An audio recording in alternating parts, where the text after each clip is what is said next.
प्रणाम हिंदुस्तान, आप देख रहे हैं इंडिया टाइम्स और हरियाणा टुडे। अभी हम हैं हिसार में हमारे साथ मेयर का चुनाव लड़ चुकी और नगर पार्षद रह चुकी कांग्रेस नेत्री रेखा एरन जी हैं। आज रेखा एरन जी और उनके पति हनुमान एरन ने चुनाव में कूदने का आगाज़ भी कर दिया है और जनताओं की समस्या को वो निरंतर उठाते रहते हैं, चाहे वो सत्ता में रहे चाहे विपक्ष में रहे। हनुमान एरन एक दबंग छवि के नेता के रूप में जाने जाते हैं और उनकी जो पत्नी है वो भी उनके साथ कंधे से कंधा मिलाकर राजनीति में उनका पूरा सहयोग कर रही है। तो ऐसी रेखा एरन हमारे साथ है। मैम, स्वागत है आपका। कैसे हैं? नमस्कार। तो जैसा कि आज आपने प्रेस कॉन्फ्रेंस भी की और उस प्रेस कॉन्फ्रेंस के माध्यम से आपने बहुत सारे ऐसे मुद्दे उठाए हैं जो जनता के हित के हैं, चाहे वो नगर निगम से संबंधित हो, चाहे वो हरियाणा शहरी विकास प्राधिकरण से संबंधित हो, चाहे बुज़ुर्गों की पेंशन, वृद्धावस्था पेंशन कट गई हो, चाहे विधवाओं की पेंशन कट गई हो।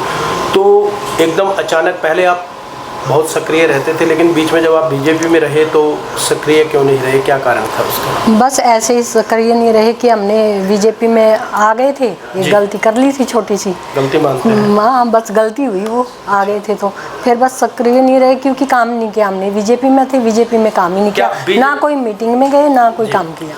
क्या बीजेपी में जो आपके 4 साल रहे, उस 4 साल को आप अपना नुकसान समझते हैं या हिसार की जनता के लिए आप कुछ कर पाए बीजेपी में रहकर? नहीं, हम हमारा नुकसान समझते हैं। नुकसान समझते? हाँ जी। तो बीजेपी के बड़े जो नेता हैं, मंत्री हैं, चाहे केंद्रीय स्तर के नेता थे, आपके जो लीलावती पैलेस है उसी में ही सारे प्रोग्राम होते थे, तो ऐसा क्या कारण रहा कि बीजेपी में रहकर आप जनता के हित के कार्य नहीं करवा पाए? जनता में रहकर हित के कार्य नहीं करवा पाए। सभी मंत्री, सभी मुख्यमंत्री सब आते थे लीलावती में, एक किस्म से उन्होंने ऑफिस बना रखा था। हमने पूरी और प्रेस कॉन्फ्रेंसेस वहीं होती थी। उस टाइम मैं पार्षद, निगम पार्षद थी जी।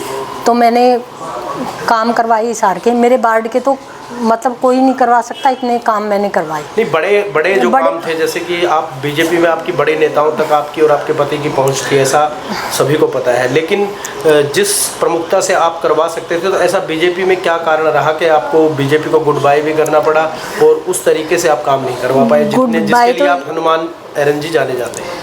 मतलब गुड बाय तो इसलिए करना पड़ा, 5 साल हमने बीजेपी में इतना काम किया जी।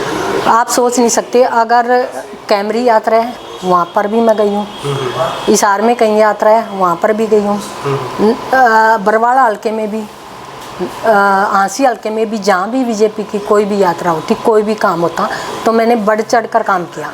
लेकिन ऊपर से नेता जो बड़ा काम नहीं कर पा रहे थे मैं नहीं करवा पा रही थी, वार्ड तक सीमित थी। वार्ड में मैंने अपने दम पर मतलब अधिकारियों पर दबाव बनाकर करवा, चाहे वो मेयर हो चाहे नगर परिषद अध्यक्ष हो, उस पर आपको एक एलोकेटेड बजट भी मिलता है, वो अपने कार्य करवाए। लेकिन जैसा कि आपने ये बताया कि जो स्थानीय विधायक हैं वो शहरी मंत्री भी रहे, शहरी विकास मंत्रालय भी उनके पास रहा, अर्बन लोकल बॉडीज़ का भी, अब वो स्वास्थ्य मंत्री हैं, पिछले 9.5 पौने 10 साल से वो एमएलए हैं। क्या वो जस्टिफिकेशन कर पाए हैं अपने ओहदे के प्रति, हिसार को कुछ दे पाए या नहीं दे पाए, क्या कहना है? वो नहीं कर पाए अपने उस मंत्री होते हुए भी। उन्होंने ठीक है, मानते हैं कि वो एयरपोर्ट का आप देख ही रहे हो 6-7 बार उद्घाटन कर चुके। आप ये समझो ना, हमें एयरपोर्ट से ज़्यादा जो शहर की और समस्याएं हैं उनके ऊपर ध्यान देना चाहिए। आप ये देखो कि ट्रैफिक जाम की सबसे बड़ी समस्या, आवारा पशुओं की सबसे बड़ी, सीवरेज की सबसे बड़ी। आप ये देखो ना, थोड़ा सा पानी आते ही पूरे हिसार में कितना पानी भरता है। स्कूल हो, कॉलेज हो या हॉस्पिटल हो, सिविल हॉस्पिटल में आपने देखा है आज तक भी पानी भरा पड़ा है कि जरा सी बारिश आती इतना पानी भरता है, वो पानी सूखता तो है नहीं, उसमें मच्छर पनपते हैं कि लोग जो वहाँ ट्रीटमेंट के लिए आते हैं वो और बीमार हो जाते हैं मच्छरों की वजह से। डॉक्टर कमल गुप्ता ने एक अभियान चलाया था, साफ सिटी सेफ सिटी, और पिछले 8-10 महीने से वो उस अभियान का आप जिक्र नहीं करते।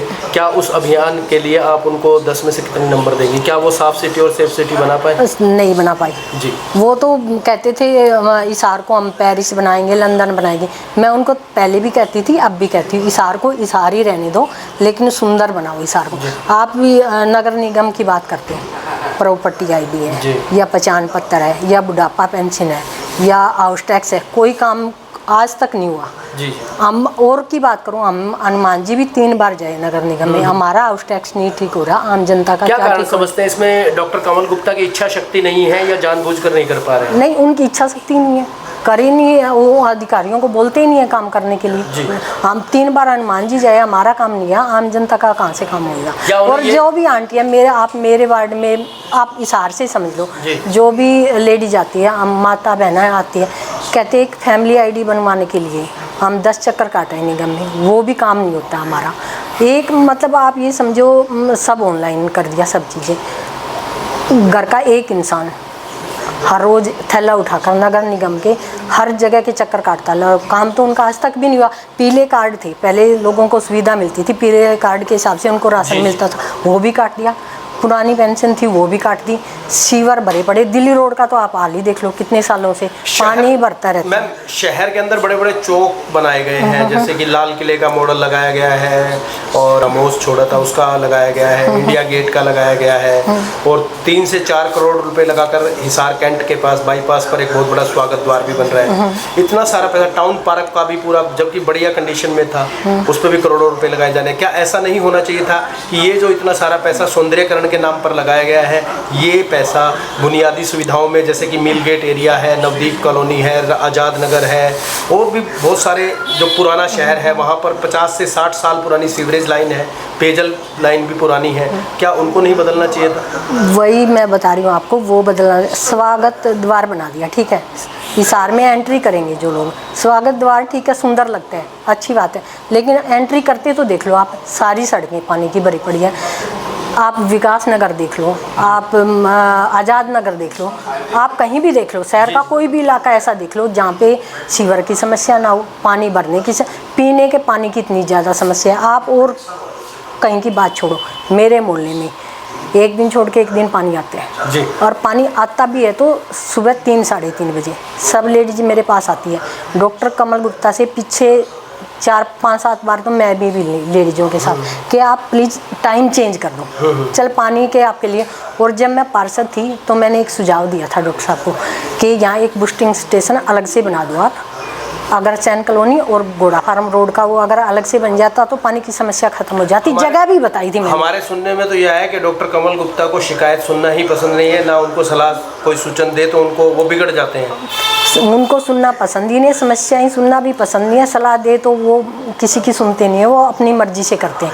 अब सलाह मैंने दी थी कि बूस्टिंग स्टेशन बना दो फार्म कॉलोनी से स्थान तय करती, उन्होंने किया ही नहीं। क्या करें, आप सफाई की देख ही लो, हर रोज़ मैं अखबार में भी पढ़ती हूँ, 1 से 10 वार्ड तक टेंडर लगाए, 10 से 20 वार्ड तक टेंडर लगाए, डोर टू डोर कूड़ा उठा रहे हैं। और शहर में गंदगी देखी आपने कैसी फैली। आप हिसार सुंदर बनाने की बजाय गंदा हो गया जी। तो जैसा कि या तो यूँ नहीं लगता है उनको कि जिंदल हाउस अब बीजेपी में आ गया है तो भाई टिकट तो मिलनी नहीं है, तो इसलिए अब वो जिंदल हाउस तो अब आया ना। हाँ। तो इससे पहले भी तो 9.5 साल है। और ज़्यादा उदासीन हो गए हैं जिंदल हाउस। उदासीन वो तो उनकी अपनी देखो पर्सनल वो है, लेकिन 9.5 साल उनके पास टाइम था, तब काम नहीं किया। अब 1-2 महीने की बात में कोई फर्क नहीं पड़ता। अक्सर जो आम मतदाता उनसे मिलने जाता है वो ये कहते हैं ये हो नहीं सकता, ये मैं कर नहीं सकता, ऐसा जवाब देते हैं। आप हो नहीं सकता, कर भी नहीं सकते और किसी के लिए फ़ोन भी नहीं करते। आपको मैं बताती हूँ, 5 साल मैं पार्षद रही हूँ, मेरे वार्ड से कोई भी आता, काम वार्ड से या शहर से कोई भी आता, हमारे 6 बजे से रात तक दरवाजे खुले रहते थे, 10 बजे तक। कोई इंसान काम करवाना है, कोई माता बहने है, मैंने उनसे काम पूछने से पहले मैंने कहा आप बैठो, चाय पानी पियो। उनको चाय पानी पिलाकर फिर मैंने उनसे काम पूछा है, जितना उसका तुरंत करवाया। कोशिश तो करिए 100%, 90% काम करवाई भी है।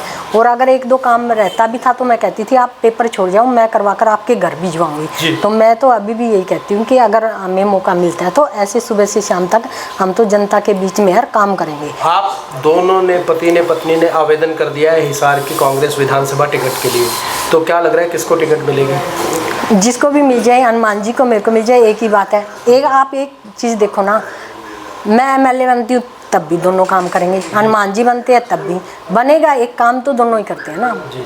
कितने आश्वस्त हैं कि आपको या आपके पति को टिकट मिलेगी, क्योंकि बहुत सारे दावेदार हैं? वो तो देखो पार्टी का फैसला है, वो सर्वे करवा के करेंगे। देखो जिसको टिकट मिलेगी, हमको टिकट मिलती है तो हम काम करेंगे, बनने के बाद इस शहर का सुधार करेंगे, सुंदर बनाएंगे इसको। और अगर किसी और को मिलती है तो पार्टी के लिए वोट मांगे तन कई मन से। आसपास के कई हलके हैं, नारनौंद है, नलवा है, वहाँ पर कई कांग्रेस के नेता प्रचार प्रसार में लगे हुए अपनी उम्मीदवारी जता रहे हैं और नाम नहीं लूँगा। वहाँ पर दोनों हलकों में एक एक दावेदार ऐसे हैं जो कहते हैं कि टिकट मिले या ना मिले हम चुनाव जरूर लड़ेंगे। आप लोगों का इरादा तो ऐसा नहीं? नहीं, हमें पार्टी टिकट देगी तभी लड़ेंगे। पार्टी अगर टिकट नहीं देती है तो हम चुनाव नहीं लड़ेंगे। बीजेपी पर भरोसा करके आप एक बार पहले गए थे, फिर दोबारा फिर भरोसा किया, फिर निराशा हाथ लगी और अब आप कांग्रेस में आ गए हैं। यदि कांग्रेस में निराशा हाथ लगी तो पार्टी तो नहीं बदलेगी? नहीं, मतलब ही नहीं, बदलेंगे नहीं। अब तो जब तक जिंदा रहेंगे तब तक कांग्रेस में ही रहेंगे। धन्यवाद हमसे बात करने के लिए और बड़े बेबाकी से और निर्भीकता से आपने हमारे प्रश्नों के जवाब दिए। चुनाव के लिए शुभकामनाएं आपको।